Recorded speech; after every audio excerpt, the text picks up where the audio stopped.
No one drew any conclusions, not even Halder.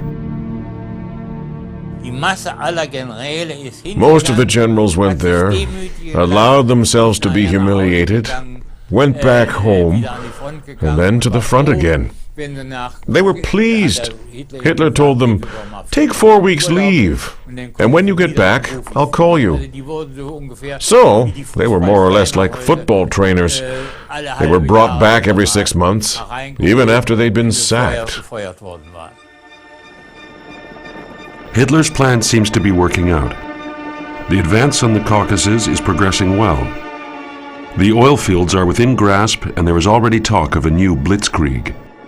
The armed forces reach Maikop on the 9th of August 1942, but the conquerors arrive too late. The oil fields are already burning.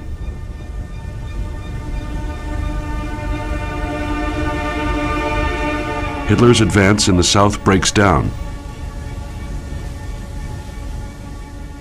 The Russians set their own oil fields alight so that they could keep them from us. I think the Russians knew about our poor provision of supplies, because we soon heard that there was no fuel. We had no fuel for our tanks. In fact, the entire division had no fuel for the vehicles. My division, for example, was only 60 kilometers away from Baku, from the oil fields, but we didn't have enough fuel to travel 60 kilometers. They never reach the oil fields of Baku. Instead, they conquer a mountain, Mount Elbrus in the Caucasus, which makes no military sense. It's just an adventure for the climbers, and an annoyance for Hitler. How can you waste your time on such childishness? The soldiers should have been court-martialed and sentenced to death.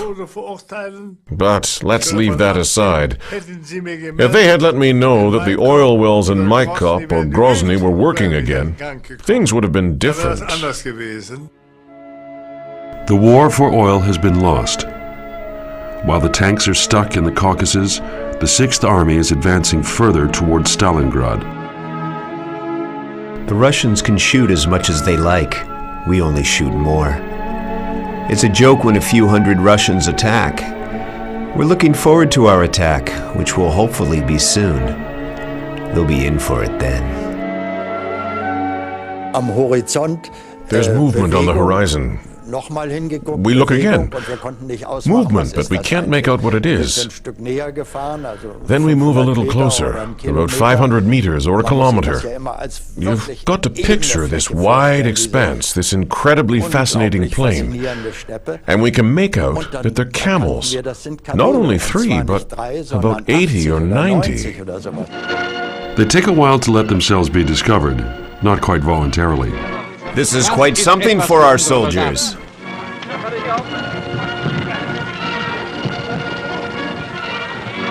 The captured camels are immediately employed as pack animals. Because there's no fuel, the march to Stalingrad grinds to a halt. Our tanks were parked. We still had a little fuel for us to move, of course, but we didn't have enough to launch an attack. It wasn't even enough fuel for one day. A tank regiment uses, I don't have the figures handy, but it uses a lot of fuel per day. If you think that there were 200 tanks that could still advance, we had enough ammunition for at least one attack on Stalingrad. But we still had a difficult battle to face, and we didn't have enough ammunition for that. In other words, there was a real breakdown in our supply network. We could only advance on Stalingrad 3 weeks later than originally planned. At least, our unit, our division could. Crucial days are lost. Then comes the surprise. The armed forces advance into a void. The Red Army retreats, leaving villagers and other people to an uncertain fate. Yes, we had to run from the cities and villages. Many people came with us. Those who stayed behind reproached us and said, "How can you do this? It's a disgrace." And yes, we were ashamed. That's why we tried to avoid towns and villages and traveled along remote roads and across fields so that we didn't have to face the people who had to stay behind. We abandoned them. In Stalingrad, no one had any idea what was about to happen to the city. The metropolis on the Volga is known as a model socialist city, famous for armaments and traffic on road and river. It has 450,000 inhabitants, 5 high schools, and 3 theaters. The city stretches for 30 kilometers along the Volga.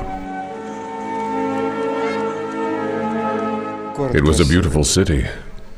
There were multi-storied buildings in the center, 4, 5-storied buildings, and on the outskirts there were family homes, as well as the so-called merchants' houses, double or triple-storied houses.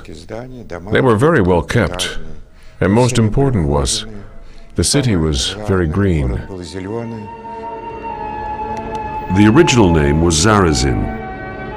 According to legend, this is where Stalin salvaged the revolution during the Civil War. I found everything I wanted in this city. The opportunity to learn, the opportunity to recover my health, the opportunity to fish. The Volga was very rich in fish, you see.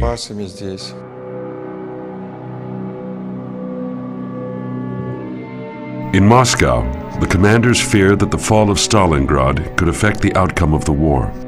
Stalin wants to hold the city which bears his name at all costs. On the 19th of July, he orders the Defense Committee to prepare his city for a state of war.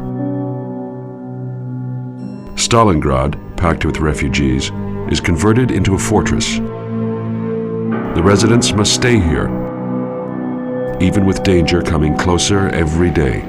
In spite of neglect and a lack of supplies, the Sixth Army bursts into Stalingrad.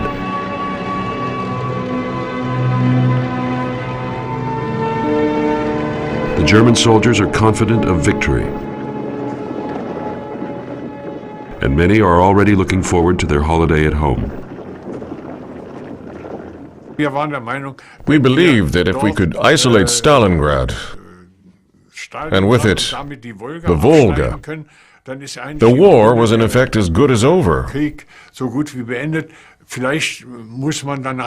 Perhaps one still had to advance on Moscow from the south. But as far as we were concerned, the conquest of Stalingrad and the closure of the Volga as a line of supply meant the war was practically over. The war has reached the homeland by now. Cities are bombarded more and more frequently. More and more, families must say goodbye to their fathers because they've got to go to war in the east and rarely come home.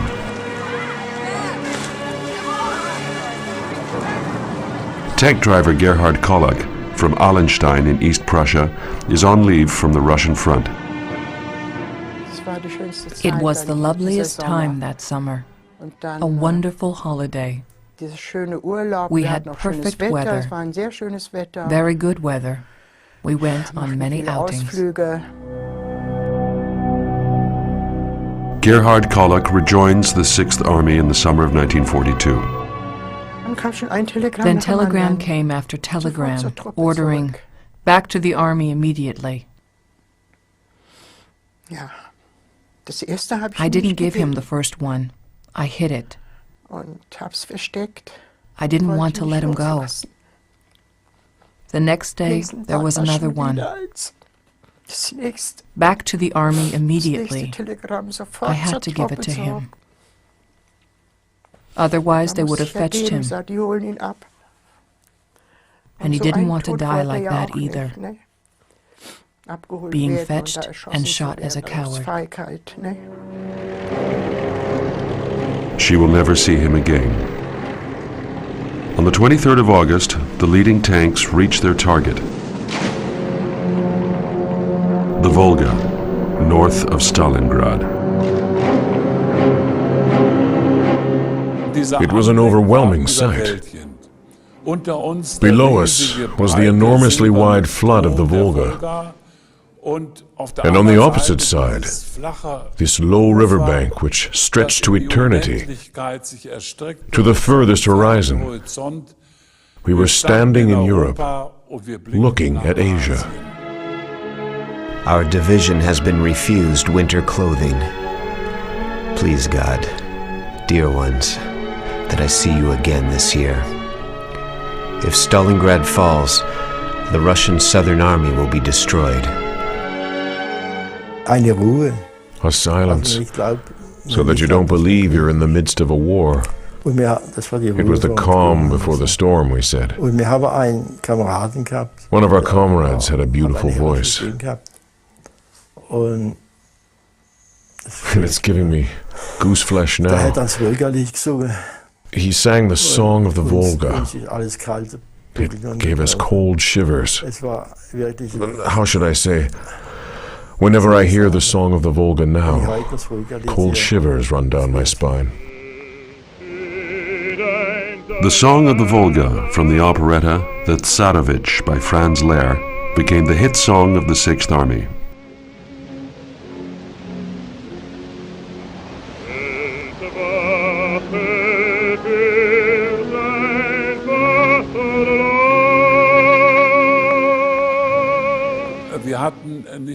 We didn't have much time to waste by standing and looking at this view towards Asia. We were being shot at by an anti-aircraft battery close by. So we had to attack and eliminate them. We did that. We charged full speed at this anti-aircraft division. And to our horror, we discovered that it was being operated by women.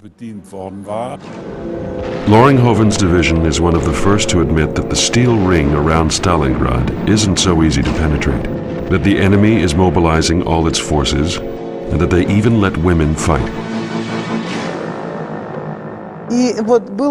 And at the time, this appeal came, an appeal to the soldiers. There is no land for us beyond the Volga. We knew before that we will neither cross the Volga nor retreat. We didn't need convincing. We knew that's the way it has to be. We knew what we were defending, our country, and most important, our city. The German Air Force bombs the city till it's ready to be stormed. The same day that the German tanks reach the Volga, the Luftwaffe drops 41,600 bombs on Stalingrad.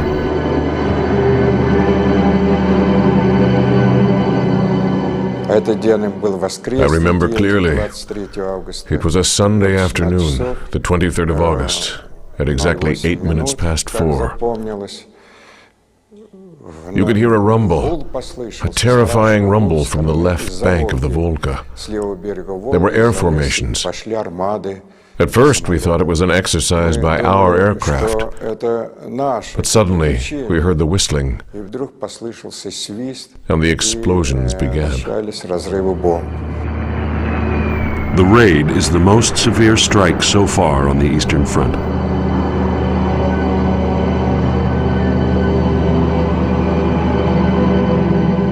I saw the city ahead of me, a flourishing city. We were the first to drop bombs there, because the other aircraft were deployed elsewhere. I had the impression that there was a huge industrial city below me. There were factories everywhere.